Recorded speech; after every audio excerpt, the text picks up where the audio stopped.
Awal mula saya usaha bengkel berawal dari hobi. Dulu masih saya di kampung, masih kecil, itu hari-hari saya sering main ke bengkel, sering bantu-bantu. Akhirnya lama-lama saya bisa. Setelah saya bisa, saya senang dengan perbengkelan, dengan otomotif. Akhirnya pas dewasa saya butuh ekonomi, saya kerja ikut orang. Kurang lebih selama 7 tahun lah.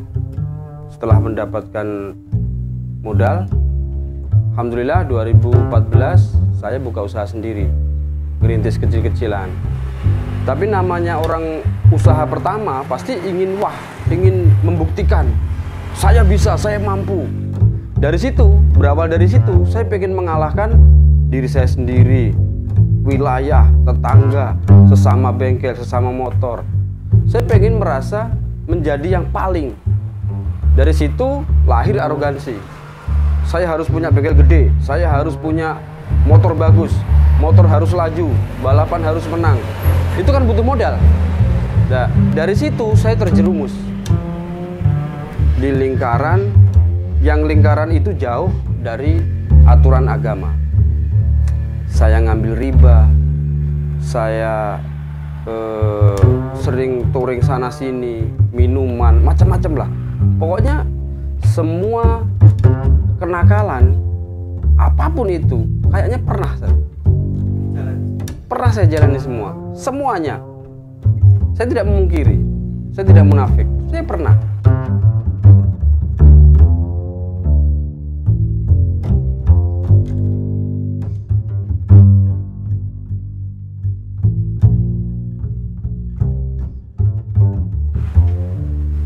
Pada suatu titik, suatu hari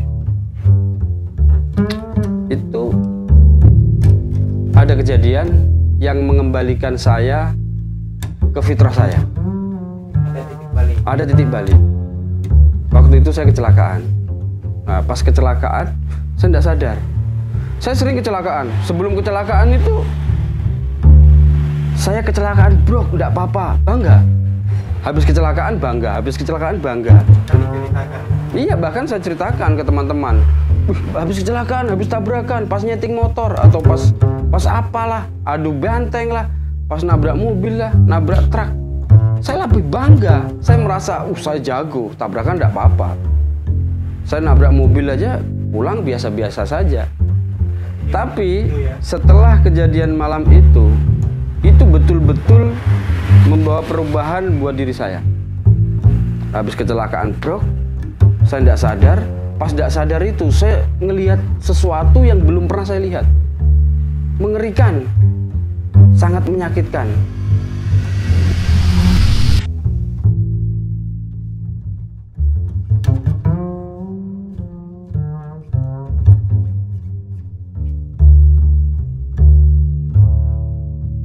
Setelah pasca kejadian itu, kecelakaan itu, saya mendapatkan pengalaman baru yang belum pernah saya rasakan.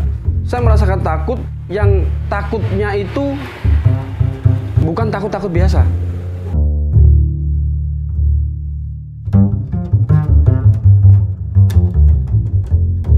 Saya dulu udah ada takutnya, suka berantem, suka balapan, suka ekstrim, bahkan pokoknya semualah. Menantang maut, namanya pembalap, tukang balapan, ugal-ugalan, apa yang ditantang? Di momen ini ada ketakutan yang takut itu nggak ada di tempat lain.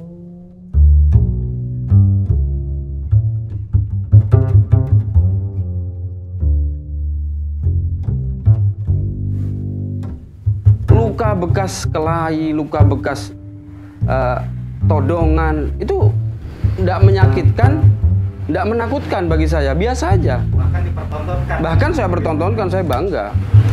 Tapi setelah kejadian itu, subhanallah, membuat saya gelisah.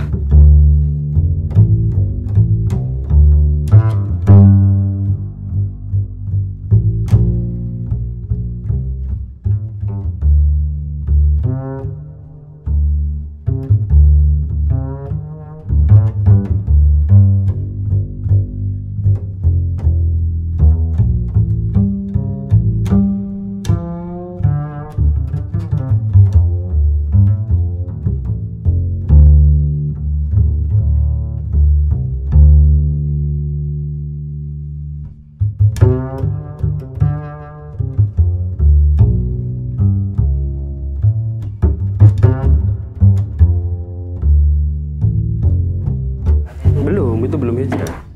Itu pasca kejadian itu saya kira saya mati betulan. Memang saya ngerasain wah ini mati.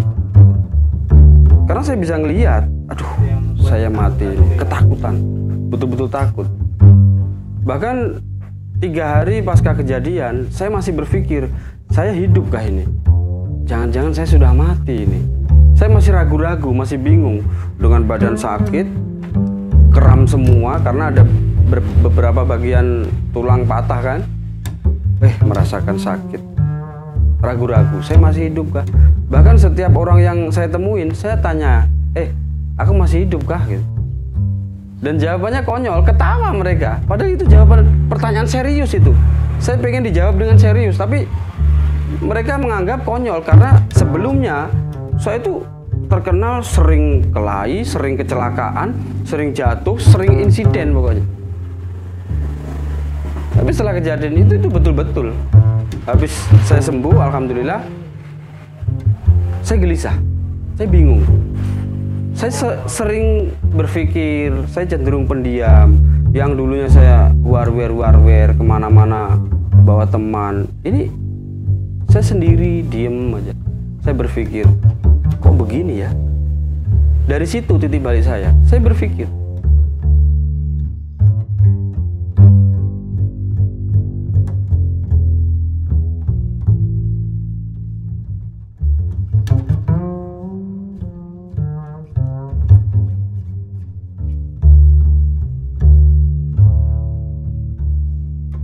Setelah berpikir, saya mencari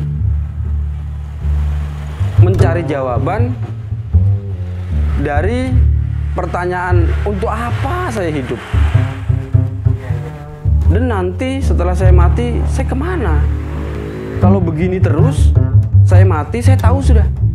Seperti yang saya rasakan kemarin pas kecelakaan, itu sudah nanti kalau saya setelah mati. Begitu rasanya, bahkan lebih parah. Nah, dari kegelisahan itu, akhirnya saya mencari jati diri, mulai menata diri tentang cari tahu ilmu tentang dosa, pahala, yang boleh itu apa, yang tidak boleh apa. Setelah saya tahu sedikit-sedikit tentang ini boleh, ini enggak, ini boleh, ini enggak. Ternyata yang saya lakukan kemarin itu enggak boleh semua sebenarnya.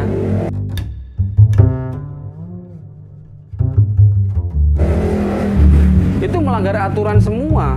Semuanya melanggar. Semuanya. Orang saya Islam, dari kecil Islam. Cuman untuk melakukan sembahyang atau perintah-perintah Allah itu saya tidak hiraukan.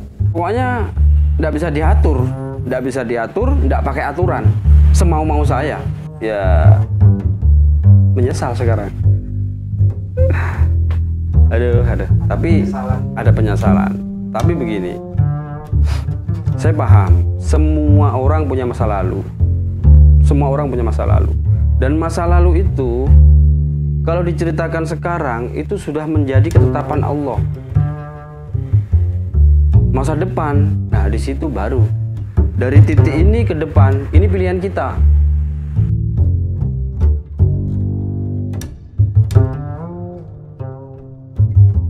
Yang saya dulu peminum, tukang balapan, tukang kelahi, kenakalan saya maksimal.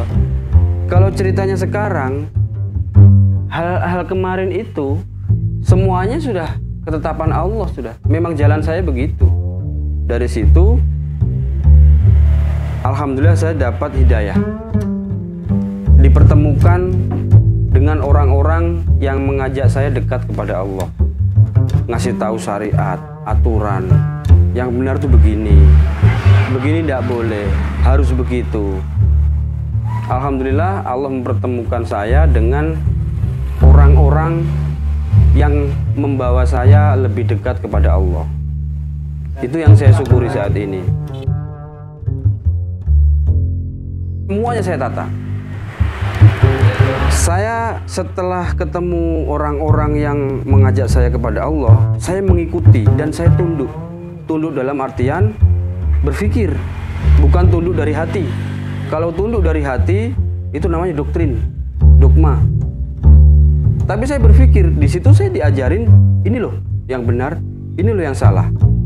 Dan dihidupkan akal saya, pikiran saya.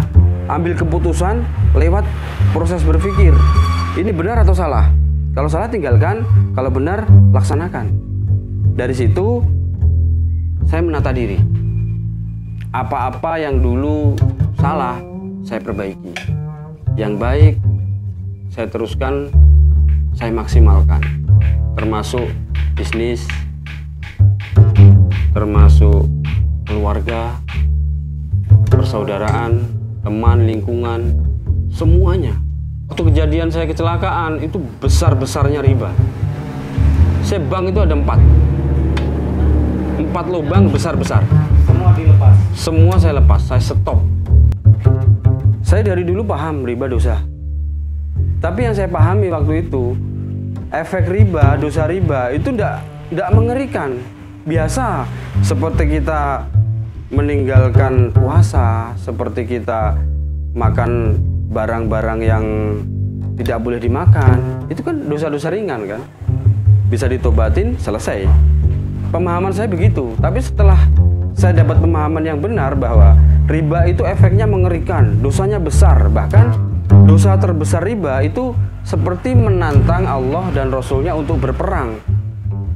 Oh, sama Pak RT, Pak Lurah aja tidak berani, apalagi nantang Allah. Kalaupun berani, tidak mungkin menang. Dalam hidup, penyesalan yang paling besar saya adalah riba. Karena semua efek riba itu saya rasakan. Bahkan sama Allah dihabiskan waktu itu. Apa-apa yang saya dapatkan dari riba habis. Seluruhnya habis, bahkan minus. Orang lain mungkin sakit-sakit, atau ditinggalin istri, atau ditinggalin teman. Kalau saya sempat ditinggalin nyawa saya. Kecelakaan itu saya sempat lepas loh. Makanya saya ngerasain takut, yang betul-betul takut. Berawal dari rasa takut itu, semua syariat Islam saya tunduk. Percuma kalau kita paham, percuma kalau kita pintar, tapi tidak tunduk dengan syariat. Syariat paham, tapi tidak tunduk. Apa gunanya? Tidak ada gunanya.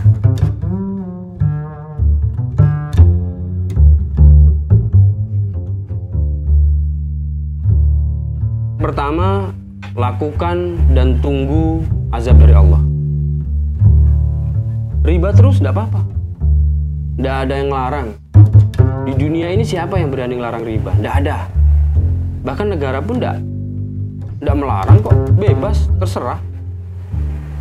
Tapi tunggu azab dari Allah. Pasti itu. Atau yang kedua, tinggalkan riba dengan cara belajar dari orang yang pernah diazab oleh Allah karena riba, termasuk saya. Itu 2 pilihan yang bisa kita ambil bagi teman-teman saya, saudara-saudara saya yang masih melakukan riba tapi bingung mau mengambil keputusan apa, mau meninggalkan atau meneruskan. Ada 2 juga jawabannya, teruskan dan tunggu azab dari Allah, atau berhenti riba, belajarlah dari orang yang pernah mendapatkan azab dari Allah karena riba. Saya Atoul Hakim, biasa dipanggil Antok Ngok, dari Balikpapan. Profesi saya bengkel. Alhamdulillah saat ini bengkel saya ada 2. Tahun ini insya Allah launching bengkel ketiga. Saya mohon doanya untuk semuanya.